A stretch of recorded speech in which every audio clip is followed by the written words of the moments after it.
Hi, we're Shannon and Jerry Arner. And our dog, Betty White. Your hosts of the Arner Adventures podcast. Could we have named it something more creative? Probably. But it's the name of our blog. It's our last name. We're on an adventure. Yada, yada, yada.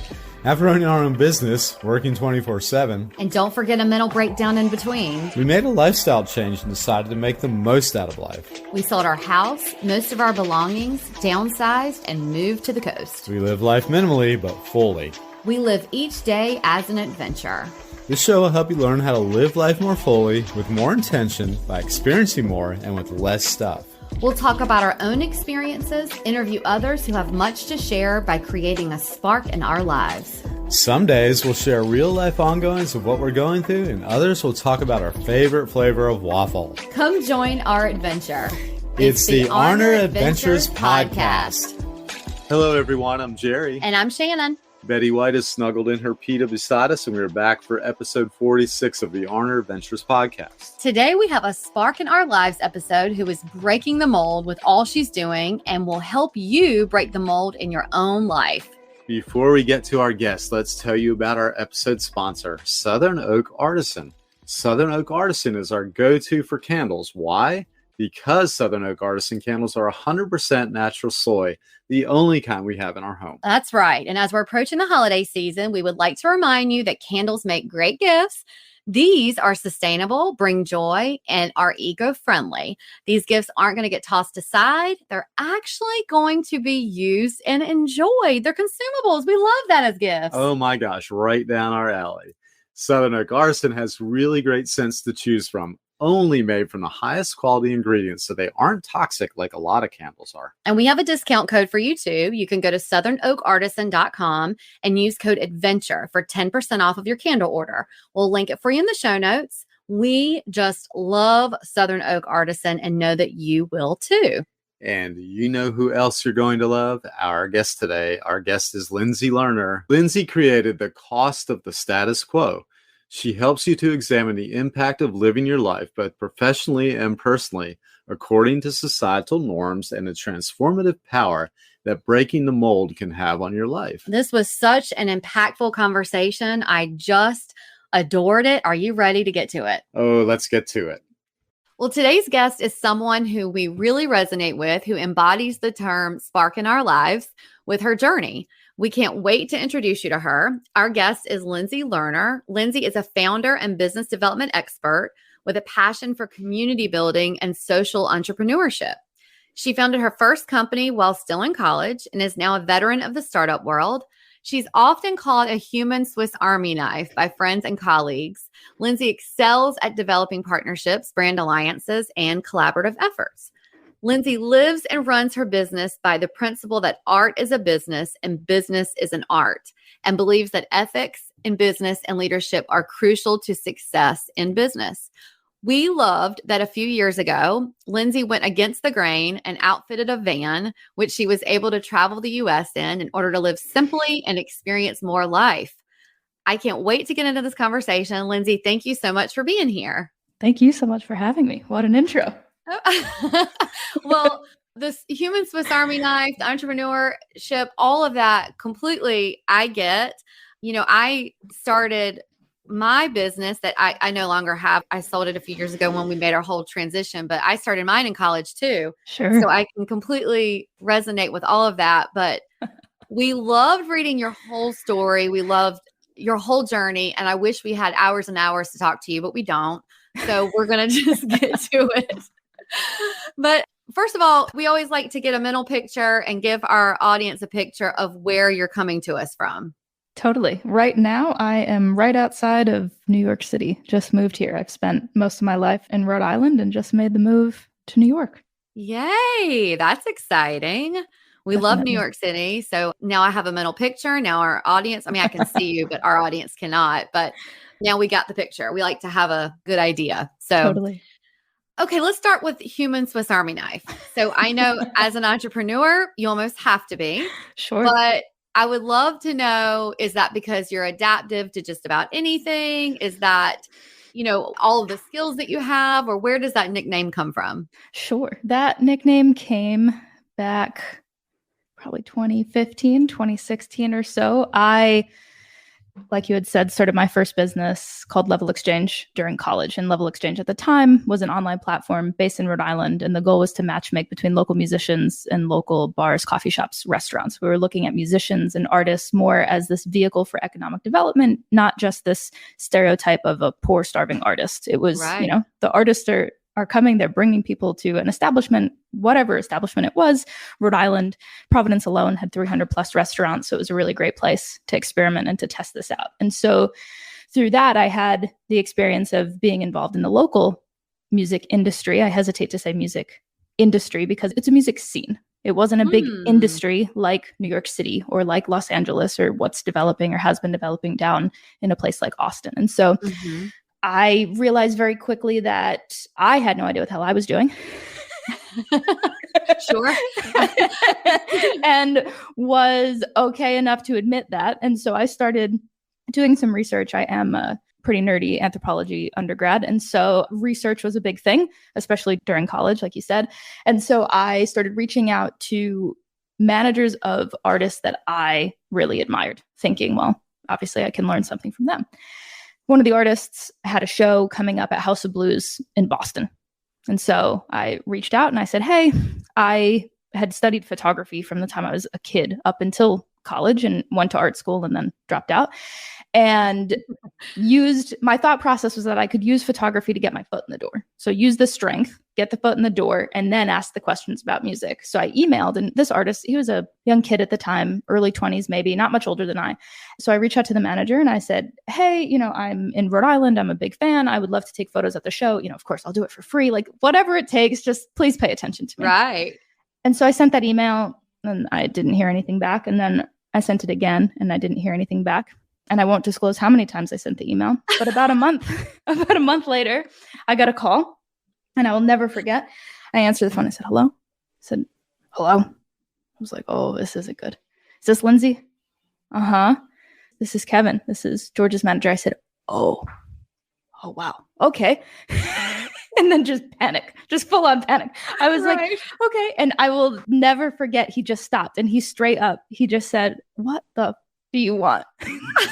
And I was like, oh my gosh. And then he got some amusement out of it because he did keep me on the phone for probably an hour, in which he explained to me, I thought that since this musician was a young kid, that his manager was probably, his college roommate or something. They were buddies. They're both chilling. I don't know what I thought. I didn't know what I didn't know. And so my assumptions were very wrong because then this man explained to me that he was nearly 70. He lives out in LA. He has his own entertainment company. He was vice president of Live Nation. And literally, like, what the hell do I want from this man? Right. So oh my God. I was just shocked and stunned. And I was like, oh man, this is wild.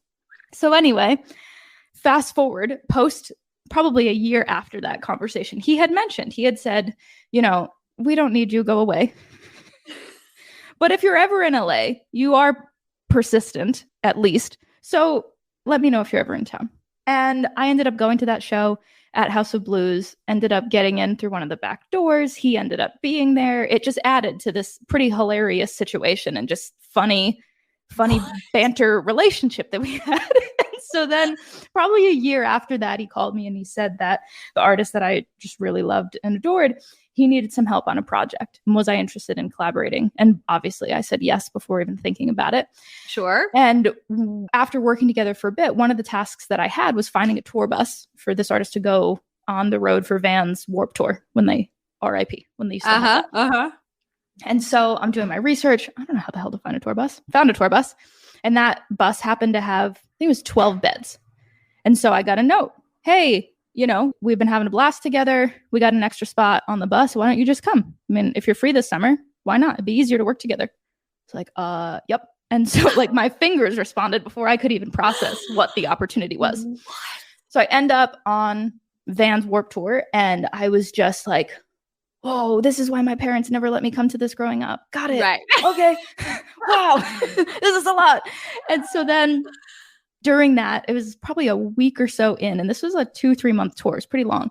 And the tour manager ended up leaving and they were like, well, human Swiss Army knife, you can do it. You're here. You're organized. And I was like, oh, okay, yeah, I can do that. And that was my trial by fire into tour managing. So oh my gosh. post that tour, I was like, well, if I can do that, I can do- definitely handle anything. Yeah. But oh my that so really, that's that when it switched up. started. Yeah, that's when the nickname started. But that also, being on that tour, opened up my eyes to the broader music industry and it had this click moment of, oh, there's not a talent difference necessarily between the local artists that I've been working with and these nationally touring acts. But we have photographers, we have videographers, we have engineers who are following us around all the time. We look incredible online, in print, whatever it was. And so when I came back to Rhode Island after that tour, we pivoted the entire business model of Level Exchange and ended up opening up a co-working and a production space. So rather than matchmaking with photographers and videographers and engineers, we started matchmaking with photographers and videographers and engineers rather than bars and coffee shops and restaurants. Because it was less about getting a couple $100 extra for a gig and more about how do you provide these artists with a solid piece of content that they can use as their portfolio so that they can grow and grow faster.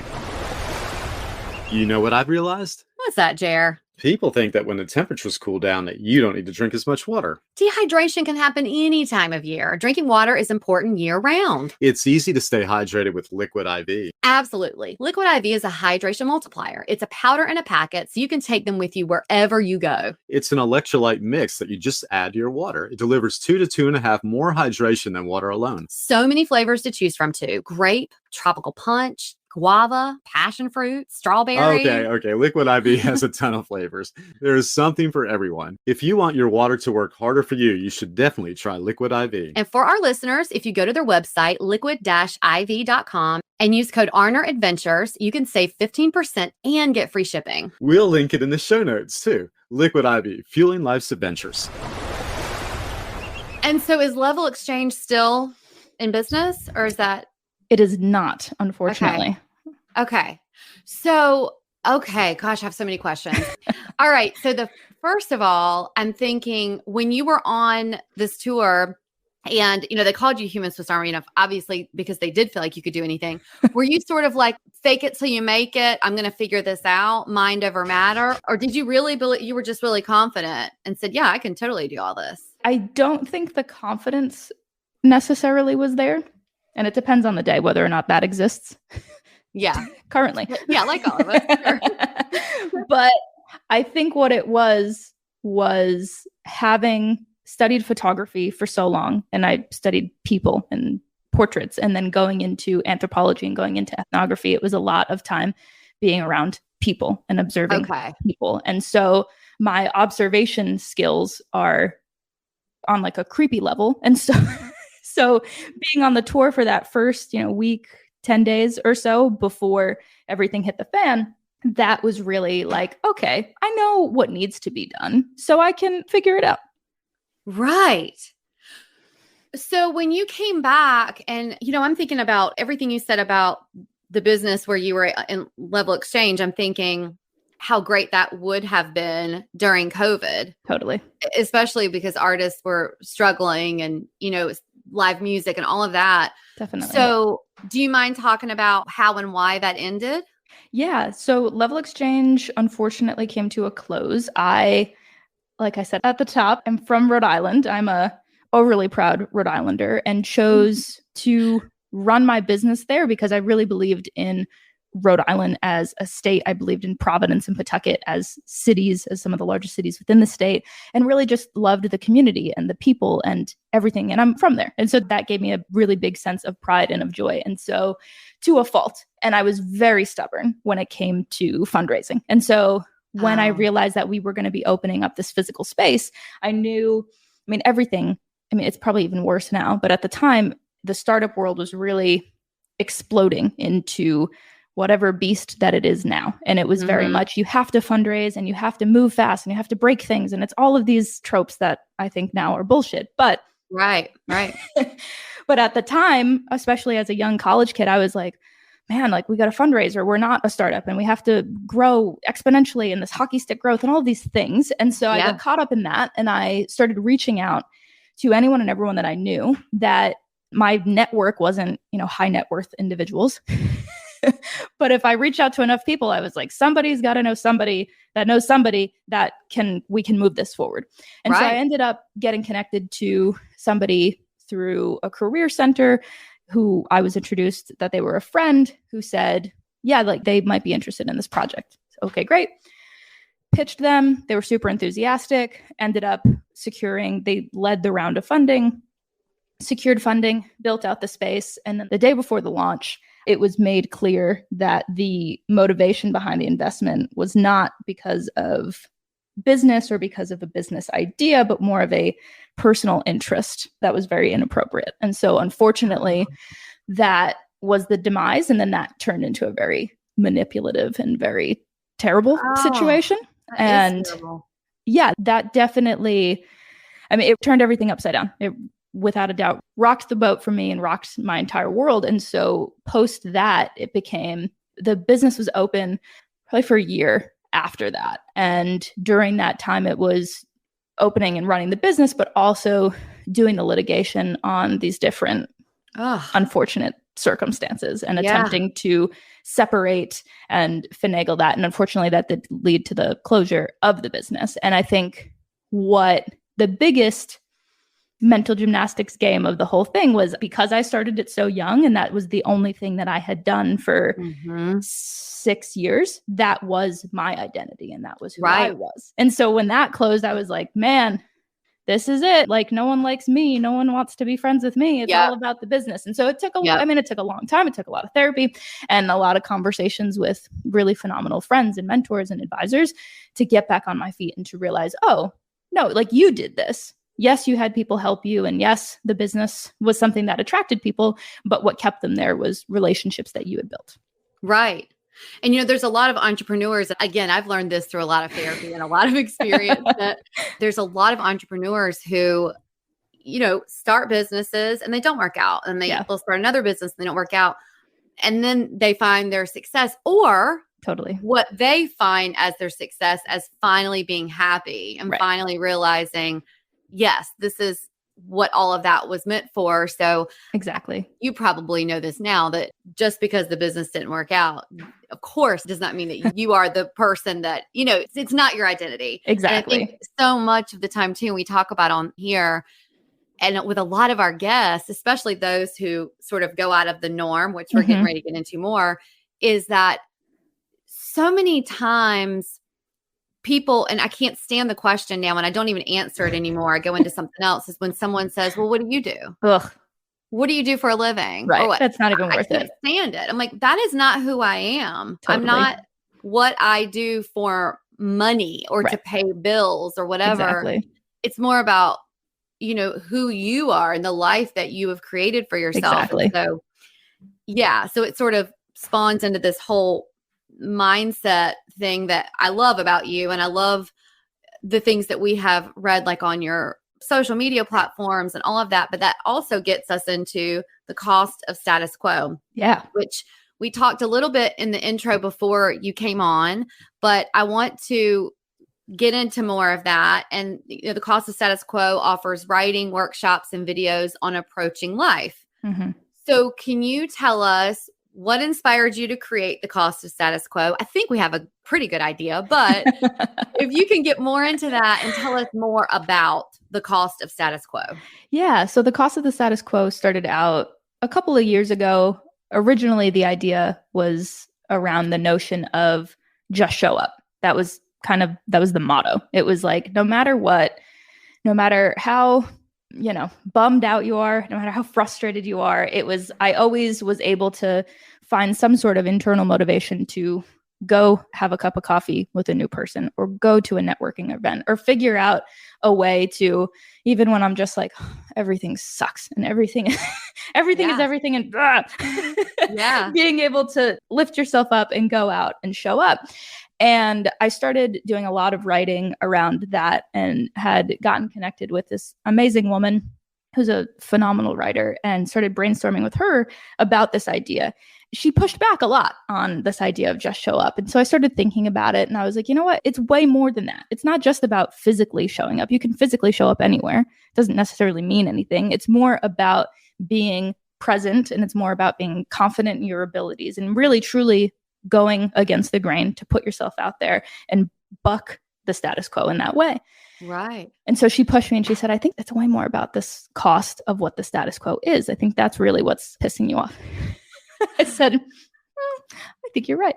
And so off of that, started doing a ton of writing and then realized, wow, all of these stories, both good, bad, ugly, and different, have all come from these different experiences that I've been fortunate enough to have and these different conversations that I've been able to have with people. And so we have writing, we have workshops, we're doing a couple of different retreats that are going to be coming up over the next few years. And off of that, then similar to you, started a podcast, and that launches in a couple of weeks, which is super exciting. And so all of that comes down to, okay, it's great that I get the benefit of sitting in coffee shops all the time and having these really incredible conversations in this exchange of knowledge, but mostly people teaching me. Right. And that helps me. And maybe it'll help you if I happen to cross paths with you or something like that. But I think that there was a much larger opportunity to start to show in a mainstream way that, hey, I've recorded about 20 episodes. That's at least 20 people who are also going against the grain, who also have tips and tricks, who also have things that they want to share. So if we can spread that message similar to what you're doing, obviously, that's the point. And so I think the more that we can begin to change and start to change the tide in that way, that's the goal. So listen, we're probably not the first to introduce you to the topic of CBD or CBD oil. If you're anything like us, it seems like every time you turn around, you're seeing a neon sign for CBD sold here at your local grocery store, in a window as you're driving by, or it flashes across your screen in an online ad. Shannon's sister told us about the benefits she was having from a brand she was using, and then we started paying attention to that brand. Spoiler alert, that brand is Danodan. Full transparency, we get about 2 to 3 CBD brands reaching out to us every week. And it wasn't until we started digging into the research that we learned that CBD isn't always CBD. They're just not all the same. Danodan Hempworks makes organic hemp flower infusions. They're more than just CBD. Danodan's range of hemp products dissolve easily into any liquid and support your routine by helping you manage daily stress, promote healthy sleep, provide caffeine-free energy, and recover from activity-related stiffness and soreness. They also have CBD hemp flower infusion specifically designed for pets, and Betty White uses it every day. She loves it. We put it on her food. And with Danodan, you'll enjoy all the benefits of legal hemp, not just 1 or 2 compounds isolated in a lab. Get 20% off right now with the code ADVENTURE at danodan.com. We'll link it for you in the show notes. That's 20% off right now with the code ADVENTURE at danodan.com. Danodan, more than just CBD. 100%. Yes, yes, yes.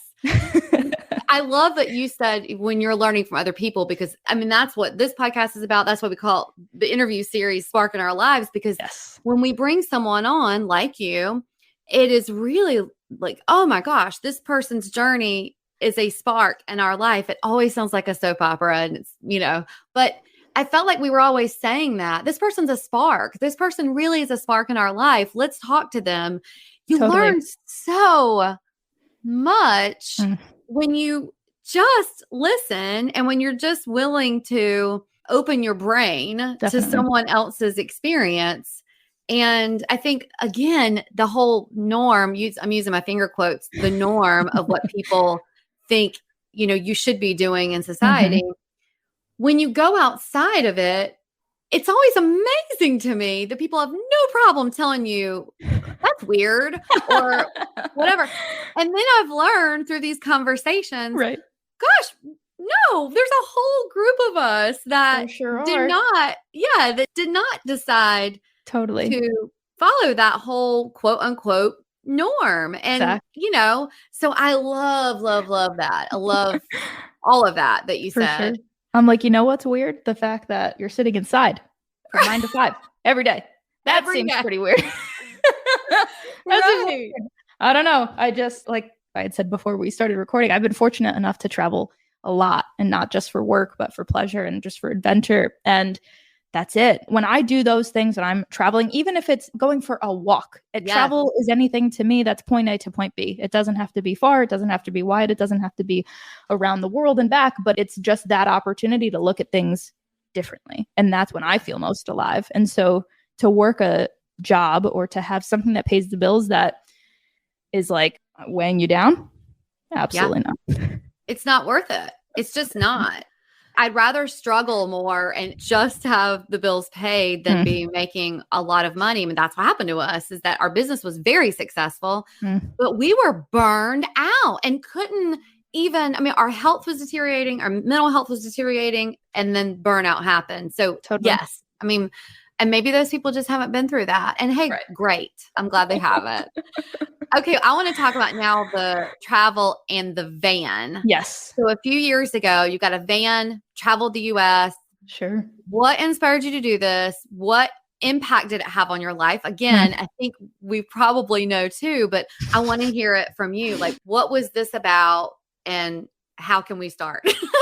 Yeah, without a doubt. After Level Exchange was winding down, coming to a close, and I had an opportunity to go on a bigger tour with a K-pop artist, which was super, super exciting. I had worked primarily in hip hop. And so this was a different genre, different group of people and everything. And it was a cross-country tour. And obviously I said yes. I was like, what else is there to do? Because I can either sit home and be sad and lick my wounds, or we can get back out there. And so after that, said yes, hit the road. And when I was on the road, I was like, this is it. Like, I love doing this. I love being on the road. I love problem solving. I love meeting new people. I love encountering new places. And so I called my housemate, and I've had other, not close friends, but I had known other friends who had converted vans and other people who were very nomadic and other people who had left the United States and moved abroad, friends, family, etc. And I called my housemate and I said, hey, just so you know, like, I'm not going to be back from tour for probably another month, but also I need you to find a new housemate, and I'm not coming back, and we're going to have to figure this out. And she was not surprised, since she lived with me for a long time. So she's seen it all. Right. She's seen it all. And so when I got back from that tour, I had basically knocked down the dominoes. I had said, hey, get a new roommate. Hey, I bought this van. Hey, I'm converting this. See you later. Goodbye. And we got back February 27th of 2020. And so obviously we know what happened in March of 2020. Right. So I was like, well, I mean, what safer place is there than in a van by yourself? I mean, we obviously didn't know what was going on with the pandemic or anything like that. And so hit the road. And at that time, because things were still unsettled and really but kind of scary at that point in time, spent a lot of time basically in friends and family driveways, because I was like, if something is really going to go wrong, like, what do we do? Attempting to mitigate some sort of risk. And so that was a lot. And then over time, once things kind of started to even out, then I started traveling more, and I just headed west. And it was funny because a lot of folks who are in the van life community do it to escape cities, and they do it to escape people, and they just want to be out, and they want to be in nature, and they want to do all these things. And I love all of those things, but it was hilarious because the habits and the practice that I had and the experience that I had were all cities, because on tour, you go to New York, and then you go to Boston, and then you go over to Albany, and then you keep just heading west. And so I followed a similar tour route and found myself in a lot of cities, which they were completely empty because of the pandemic, but it was just funny having that experience, being like, okay, most people are posted up in the woods or at a national park, and we're here. We are in Chicago, and I'm parked outside my friend's apartment or colleague's house, whatever it was. So it was really, really interesting. And I think it's changed my perspective completely. And even though there were some interesting times, and I think the business that started at that time and then came to a screeching halt because of the pandemic was a mobile app that made going places easy and safe for diverse travelers. That was called Vanter. And I started that because I knew if I didn't rip the Band-Aid off after Level Exchange, I probably wasn't going to do it again, because it sucked. And I was scared and hurt and just all sorts of not feeling great. Sure. And so dove into that. And that was created because the amount of times that I've been on tour with very, very diverse groups, primarily Black and brown folks, the amount of times that I can walk into a hotel, a bar, a coffee shop, a restaurant, wherever on tour and be greeted very nicely, especially at hotels. Yeah. Oh, sweetie, do you want, like, here's a free drink ticket. Here, do you need this? Like, do you need extra towels? Whatever it is. And then all of a sudden I've got a dozen Black men with me. Yeah. And then the dialogue is, sweetie, do you need help getting away from them? Oh, Like, that's not it. And then right. my personal life, my partner is Afro-Latina, my daughter is Black. And so we can't go anywhere without getting looked at sideways. And so that unfortunate feeling and ickiness was the goal of that app. And it came to a screeching halt. Travel came to a screeching halt, but it gave me enough of the startup juices again to be able to be willing to put myself out there in that way. But then on tour, on my own tour, on the van tour. Your own van warp tour. Yeah, right. That was super, super interesting because there were so many times that, I mean, I was by myself. And so I'm alone and I'm sitting on a river, literally down by the river. And can't tell you how many times I heard that joke. Sure. In Montana. No one bothers me. I'm a small, petite blonde girl. Nobody knows that I'm queer. Nobody knows that I'm Jewish. Nobody knows anything about me. And so I get the head nod or the wave. And this was 2020. So this was height of the election season as well. And so I remember there was one time where I pulled over and I was like, wow, I found a spot. I thought I had found Narnia. I was like, this is amazing. And I'm walking around and there was this beautiful little like pond. And I was like, this is just so great. And I was like, you know what? I'll just stay here tonight, like parked and whatnot. And then I went for a walk. I turned a corner. There was just this huge, probably like I know what you're gonna say, 8 by like 25 banner in this man's yard. Oh God! And it was Trump's head, or it was Trump's head, Arnold Schwarzenegger's body, and like assault rifle.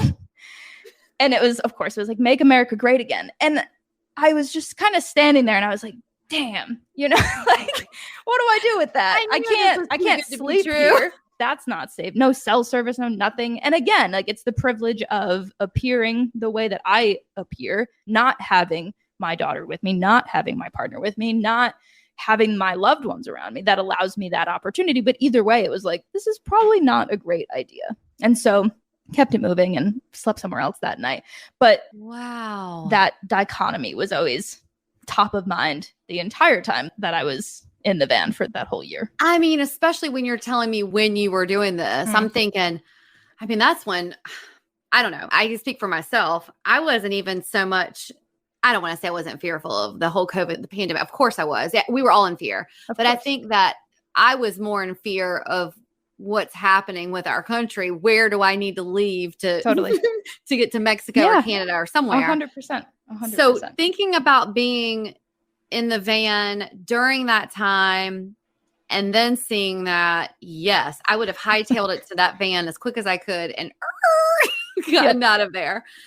Wow. I mean, wow. So a typical day during that time, did you spend most of your days driving to the next spot and then trying to settle down before dark and then sleep? Kind of like if you're camping, or like, what was that like? I think it's quite a bit like camping. I think the other funny part about it too was that because of the music industry, I have been fortunate enough to meet people in a lot of these major cities. And so I think that was an underlying confidence booster as well. Knowing, if shit really hit the fan, something terrible, really, really awful happened, there was someone within at least a couple of hours that would probably be willing to come and help me out. Yeah. Or you were able to get someone's driveway too, which was nice. Yeah. Exactly. Be able to do laundry, be able to take a shower. And again, with the added layer of the pandemic, it was just this added layer of a little bit nerve-wracking. So it was like, yes, you can stay in the driveway. Yes, you can use the hose. Can you come inside? I don't know. Wear a mask, wear a hazmat suit. Like, what are we going to do? And so it was interesting, but I was able to maneuver my way across the country, meeting a lot of different folks that I had met over the years and connected with them. Amazing. And it was a blast. And I think the best and worst parts about it are the problem solving. It's because like you never know what's going to happen. You never know whatever's going to go wrong. And I think that for such on the outside, a chaotic or messy or turbulent situation, that's the least anxious I ever felt, was being in the van, because it's my monkey mind is able to focus on the tasks that need to be done. So it's like, okay, I need to figure out like where am I going to eat? Where am I going to sleep? Where am I going to shower? Where am I going to do laundry? Where, like, all of these basic tasks took up a lot of brain space. So there wasn't a lot of time to freak out or to panic or to be anxious about whatever it is that we as humans are always nervous or anxious or anxiety ridden about. Right. So where is the van now? I sold it. Yeah. I did. Yeah. I want a new one without a doubt. But the van that I built I had built that in the beginning of the relationship that I have now with my partner. And so that was like, it was very much tailored to me, and I'm very short. And so it's great for a short single person, not for two people and my daughter. But I've worked with several different companies that are van life related, and they have really, really fancy tricked out vans. And we've taken those. We took one last summer, we took one this summer, and spent a lot of time in it. So if you have a big enough van, it's totally possible. Yes. Oh my gosh. I just love that whole, oh, okay. So how did you move from tour managing to then creating your own company now? Like, how did you get from there to here? I think I'll always do tour managing if someone asks. I do really love it. I don't want to do tours that are, months and months at a time, just because I don't want to be away from family for that long. But I did a tour in November. That was a couple of weeks, and that was great. So that's more of my side hustle, as the kids say, is tour managing, like when asked. And then in terms of work now, I've been doing mostly business development work. And I think it's pretty funny now because I'm just like, okay, well, here's all of the lessons from all of the ass kickings that I've received over the last 10 years. Let's make sure that your company doesn't do that. And so it's formed the strategy. And I think the powerful part of it, I think one of the things that I believe in most is that diversity is what drives innovation. And so the more diverse people, the more diverse experiences, the more anything that you can do that's outside of the box and put those pieces together, that's where I think the magic happens and the cool stuff happens. And so that's what I've been having a blast with now. And the reason why I love partnerships so much is, I work with an industrial design firm, and they're just a friend of mine started that, and another friend of mine works there. And so I've gotten to dip my toes into the industrial design space, but then that also helps with all of my friends in the startup realm who are building hardware products and software products, and then they need an industrial designer. And so they don't know, like, I didn't even know industrial design was a thing until a few years ago. And so being able to put those pieces together, I think, again, that's where a lot of the magic can happen. Is part of what you do also, just being a business consultant for people? I mean, can people contact you? Okay. Yeah, exactly. Okay. Wow. So for someone who may be listening to this, and if they're a long-term listener, we love always talking about mindset. Mindset is, I'm a sociology major, so a little similar to you. So I'm always, you get it. Know how people relate to people. And for me, it's mindset. Look, you may disagree. Some people may disagree. I think mindset for me is always influenced positively when I hear about someone else's experiences too. And then you can relate and all of that. Some people would say, well, you should be able to have the mindset on your own. You should be able to do it by yourself. Maybe. But for me, my mindset and the way that Jerry and I love to, again, learn from everyone else is to know about mindset and what keeps them going in those, negative times or whatever. Right. So what advice do you have for someone who may be listening to this, who's trying to break the status quo in their own life? And, how can the cost of status quo and everything that you have going on with that, how can that help them, impact them in a positive way? That's probably a two-part question, but sure. Yeah, we'll dive in. I think most of it comes down to your point, being able to have conversations with other people or listen to podcasts or read books or watch, no matter where the information comes from. You're scrolling on Instagram, you're looking on TikTok, whatever it is. If there's something that resonates with you, I think it's the ability to experiment, and I think it's the ability to be open-minded. And I think those two things are really what, in my experience and the people who I admire most, those are the qualities that they have. And so it's not this, I've seen a lot of people who ask a lot of questions. And I'm guilty of this in the beginning too. I'm like, well, this mentor said that I should do this. And this mentor said that I should do this. And this guy said I should do this. And this and this and this and this. And then all of a sudden it's like, what the, like, how did I get here? This isn't it. So I think it's more about taking the time to truly understand yourself and to get quiet and to have those moments of solitude. So you understand where you're at. So then when you're hearing things and you're intaking other information, you can put them through that filter. If you tell me what your daily habits are and your tips and tricks and all of that, and something resonates and I try it out and it works, that's great. But if not, maybe it didn't go through that self filter, and that's okay too. Because if, like, entrepreneurship doesn't mean, you must get up at 4:00 in the morning and you must meditate and you must lift heavy things. And then you must, and it's all of this hustle and grind culture that I fundamentally disagree with. It's more, and I'm a morning person. I love getting up at 5 a.m. I jump out of bed. Most days, some days I don't, but most days I do. And I love it. And it's quiet and it's lovely. And I can stretch and I can wiggle around and I've got a weight room. And I love like being physical and being strong as hell. That brings me a lot of joy. So those are things that make me feel confident. But if you don't want to do that, then don't do it. Right. It doesn't mean that it's going to work for you. So I think it's being able to have that internal filtration and then not beat yourself up if it doesn't work. Like that's okay. So I think it's more of that experimentation of, I'm going to test this out. I think it's less about, I heard this thing on the internet and I tried it once and it didn't work. Screw that. That doesn't work. But if you truly set it up like a scientific experiment and you say, hey, for the next 30 days, I am going to wake up at such and such a time, or I'm going to take a walk, or I'm going to drink more water, whatever it is that makes you feel better as a person. And then you build from there. And I think the other part of that, what we really focus on from the cost of the status quo perspective, is truly diving into what is the smallest executable step that you can take that's going to get you closer to the thing that you want to do. So if you have a huge vision, like for you, if you want to have a podcast with 1 billion listeners and you want to make millions of dollars in ad revenue, whatever it is, you know what I mean? I've got a similar goal. Sponsors, if you're out there listening. But you know what I mean? It's more so, once you get over, and it takes a lot of work, but you have to get over that first layer of fear, and then you start to do it. And so you have this big vision. And then when you dial it down to this teeny tiny thing, the reality is it's probably about sending an email to someone who knows something more than you. So it's like, okay, I know how to send an email.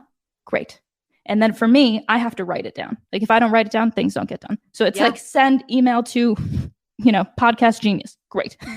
Yeah. And just starting there. And it's starting small, where you are with what you got, and then moving forward from there. And I think it's about being okay when it doesn't work, because it's probably not going to work. Right. And you gotta, forward. You gotta keep it moving. We wanted to take a pause for a second to tell you once again about how much we love Sugar Wish. If you're a regular listener, Sugar Wish isn't new to you. You already know how much we adore the fact that we count on Sugar Wish to send gifts to people. Why? Because it's easy. Yes. It's a time saver. Yes. You know the recipient is going to love it because they choose what they want. That's right. And it's not a gift that's going to take up space because it's edible. Yes. What's not to love? You forgot something. What's that? You save money because we have a code to share with our listeners. Oh my gosh, that's right. Use code Betty White. That's all caps, one word, Betty White, to save $7 off your gift to someone. We also have the link in the show notes. Yep. Whether you're gifting someone candy, snacks, tea, coffee, wine, or some dog treats to one lucky pup, that code works to save. Sugar Wish always saves the day. So you were talking about the hustle and grind culture. And I remember when we had our business, oh my gosh, I just would constantly, respect her hustle on a mug and everything was hustle. I'm like, yeah, I hustle. Like I hustle harder than anybody else. That is 100%. Why I am so successful. Like I'm just, Meanwhile, I'm just like, I'm telling myself that because I feel shitty. I'm burned out.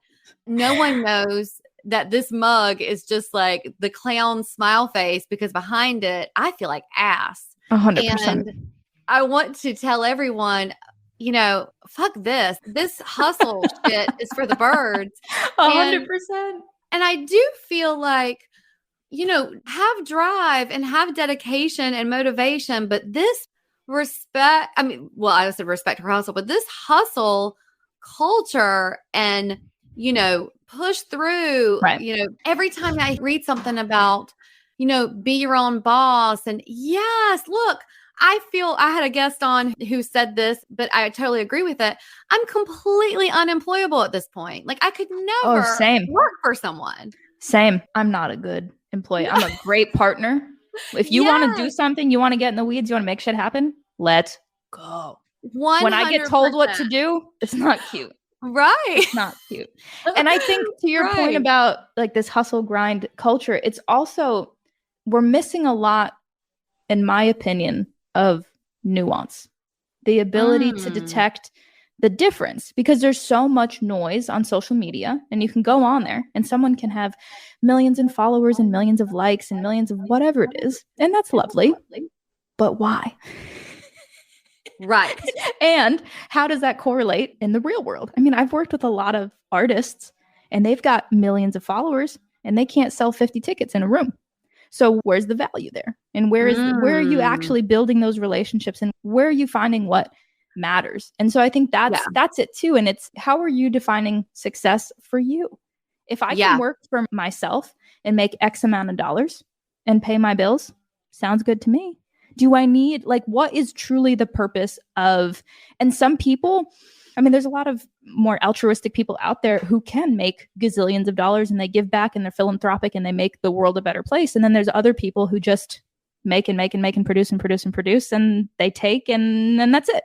And so it's more so, I think it's identifying and taking the steps. And that's another thing we do with Cost of the Status Quo, is going through and truly identifying what your values are and then building from there. Because if you can identify 5 things that are most important to you, and then when you were encountering an opportunity or a relationship, whether it's a romantic relationship or a friendship or a business relationship, if it doesn't pass the filter of those 5 values, then maybe it's not the thing.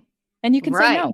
And I had a mentor, this incredible woman, who, it was a rough day. And she took me and she said, "Lindsey, do you know what no stands for?" And of course, this is in this specific circumstance. This cannot be applied across the board. Right. In this circumstance, she said, "Do you know what no stands for?" I said, "No. No stands for new opportunity. Get your ass up. Let's go." Wow. And I was like, okay. And so when you put that in the context of business, primarily of entrepreneurship or some sort of endeavor like that, it is okay, whether you're saying no to an opportunity or you're saying no to a customer, a client, whatever it is, or you're being told no, that can be a new opportunity. What space is it creating? And you have to create space to take up space. Right. There's always so many nuggets on all these conversations. And I love that. I mean, you've had way more, but I love the new opportunity. I love that. You had a post on your Instagram feed, and I think it may have been a quote from someone else, but the fact that you posted it, that was when we sort of were like, yeah, she's definitely our people, is when it said that self-care isn't just the solution to burnout, but us all caring for each other is the solution. And I can think about that in so many ways. I think about, how you can feel, talking about social media, you can feel so happy about something. And, if you put it on social media and, the positives can be great, but then there's these negative, shitty comments that will make you feel really shitty. Totally. And then you say, why am I placing my value on these people? And then I get to the bigger thing. Why are we all not just caring for each other? Why are we not? And I know that's probably a little kumbaya, but hey, I'm with it. The kumbaya, the woo-woo, give it all. Right. I think that, yes, self-care is great. And you should definitely practice self-care. It's something I'm always working on. But wouldn't the bigger picture be if we all just really cared for each other? And, not to completely bring this down, but I'm just sort of making a point. Sure. When someone is very low and may have, in instances of suicide rates. Sure. And someone who either attempts or takes their life later, you always say, gosh, if more people had just shown them that they cared, or if more people had just asked how they were doing. Yeah. And I think about that worst case scenario, but I think about it with burnout and with all of the things that you can have going on in your life. And it really does come down to that. Like, why don't we just take better care of each other? It does. You know? I think, to your point, self-care is super important. And self-care can be however you want to define it. And that's okay. For me, I know that I feel best when I get up a little bit earlier than everyone else in my house. I can have a couple of minutes. I write some things down that are making me nervous. I have my coffee ritual. I have a mild coffee obsession. And by mild, I mean extreme. And so with that, doing those things, if I can wiggle around in the morning, whether it's, a solo dance party in the kitchen, jumping up and down, jump roping, running, yoga, whatever it is, by the time that my partner and little one get up, I can be mom of the freaking year. Yeah. If I don't do that, I'm not great. Yes. They know it. I know it. Everyone knows it. So I think it's that ability to put yourself first in those circumstances. And then from there, I think it's, like you said, it's just letting people know that you care. I personally, I love thank you notes. And so those for me, like selfishly makes me feel good, but it's a good selfish. And then with that other person, they know, hey, that was freaking awesome. Thank you for that. I really appreciate that. And I think those little things over time are really what adds up. It does. Okay. Well, let's get to your fast 5 questions. Ooh, let's do it. These are questions that, this or that, sort of tailored for you. Just helps us get to know who you are a little bit better. I'm ready. Okay. Number 1, van under the stars or a 5-star hotel? Oh, van under the stars. Okay. Come on. All right. Number 2, go for a run or relax in a hammock? Yeah, go for a run. Especially at this point in my life. Yeah, we still got to work that out. Yeah. Okay. Number 3, and Jerry came up with this one. I thought it was brilliant, especially with your line of work. The intimacy of live music in a small venue like a bar, or the impact of a large stadium show? No, small shows all the way. If I could host, daily shows in my living room or my backyard, game over. I totally agree. The intimacy of that, you can't be. There's a lot of energy in large stadium shows, of course. Sure. And I love that too. Like when you go to a concert, but I love the intimacy of a little show, a little live show. Exactly. Okay. Number 4, vacation or staycation? Oh, that's so hard. That's so hard. Vacation though. Okay. Okay. And then number 5, Jerry thinks this is the best way to get to know someone: ketchup or mustard? Ooh, ketchup. Oh, that was quick. Yeah, that's easy.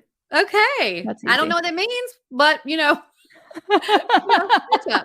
Ketchup it is. We're going to do a whole study on this at some point. With the way people answer. I mean, we can do a whole ethnographic study. It'd be great. Definitely. Okay. And the most important question that we ask everyone is, what does a life well lived mean to you? A life well lived to me means peace. That's it. Wow. Just being able to have that. I think peace for me, to elaborate a bit further, would be defining it as comfort no matter where you are, whether you're, in the concert venue, outside the concert venue, in the mountains, wherever you are, just being able to be comfortable and confident in your own self. That's powerful. I love that. Oh gosh, Lindsey, this has been so great. Would you please tell our audience where they can find you, how they can get involved in the Cost of the Status Quo, and get more information about all of it? Absolutely. Yeah. My Instagram handle is just at Lindsey Lerner, LINDSEY LERNER. And same thing, lindseylerner.com. And DMs are open, emails are open. Those are easy ways to track me down. And then the Cost of the Status Quo does have its own website as well. And that's just costofthestatusquo.com. Same thing for the Instagram handle. Okay. We're going to link all of that down in the show notes. I'm sure you're going to get a lot of people who are interested. And I hope so. I mean, we're interested. We might go ahead and get involved in that Cost of the Status Quo. Let's go. Yes, we'll definitely have podcast to come out. That's exciting. I can't wait. We'll have more conversations for sure. Yeah. Well, thank you so much for being here. This was just a pleasure. We appreciate it. Yeah. Thank you so much for having me. I feel like after all of these conversations, we're always like, wow. And you came home, you weren't able to make the conversation recording, but you have just now finished it. And so I kind of watched it again with you. But that was impactful, right? Well, it was. And I think especially, I seem to say it all the time, we haven't had one quite like that yet. Yeah. And what's really been kind of cool and really carried us through 50, 40. Or close to 50. Close to 50, yeah. It's like everyone, I think, wow, okay, that's unique compared to the others. And this was no exception. No. I think there were so many takeaways from this. Gosh, I think the biggest one for me, and I always say things when people surprise me with the way that they pivot, and the way that Lindsey pivoted when her first business, didn't work out the way she'd planned. And you always say, well, gosh, I don't know what I would do. Well, first of all, I don't think, we've mentioned on here before that we ended up selling our business, but it definitely did not end up the way that we planned. Yeah. I want to make sure it's clear that when we say we sold our business, it's not like we're rolling in dough.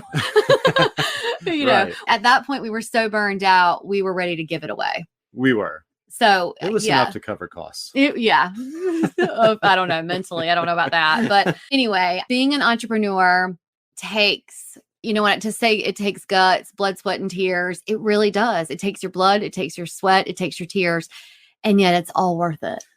It is. There's never any regrets from us. Day to day, you go, wow, things just keep coming at you sometimes, but it always seems to be an adventure for us, and as it is for her. As it is for her, the van life experience. And I love thinking about how we were all, oh no, we gotta, can't go outside, can't do this. It was a scary time. And yet she is out in the van living her best life. Yeah. I'm sure she encountered some situations that might not have been the most ideal, but overall, she was living her best life. At that point, she sure was. Yeah, to go out like that. And I mean, she was probably safer than most of us out in the open air. I know. Just keep those windows down and air flowing, fresh air. Fresh air flowing, yeah. Yeah. Although, I say she was living her best life, she's still living her best life. So yeah. How great. So excited to, tune into episodes of her own podcast and just keep learning from Lindsey along the way.